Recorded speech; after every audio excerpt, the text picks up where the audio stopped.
The Mount Nittany Conservancy is celebrating its 30th anniversary as a nonprofit organization. The Conservancy is made up of 18 volunteers devoted to maintaining the trails and keeping the mountain itself in tip-top shape. On the mountain, there are 7 different lookouts and over 9 miles of trails. Vince Verbeck feels that the mountain is a huge part of Penn State and the surrounding community.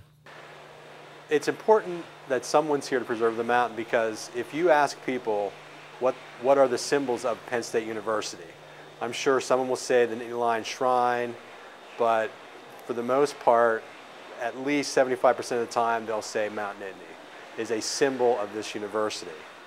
And if you come into this valley and you look up at that mountain, you know you're home.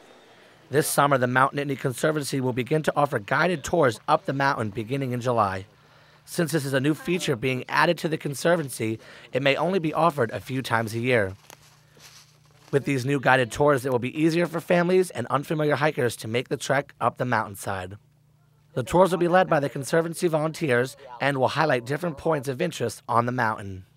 This year marks the 30th anniversary of the trails here on Mount Nittany. Through the years, they provided an awesome hiking experience along with great views for students and residents alike.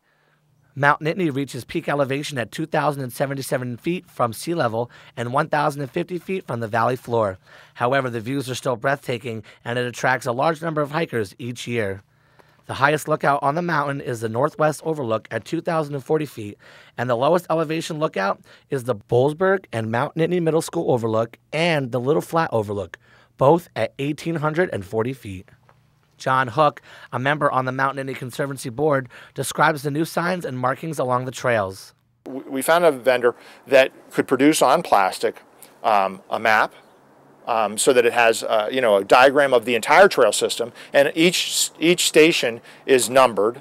Each station then on that map says, here you are, this is where you are on the whole trail system. The Conservancy is always looking for new volunteers and donations to help maintain the trails on the mountain. Reporting from Mount Nittany, I'm Bob Bernardino.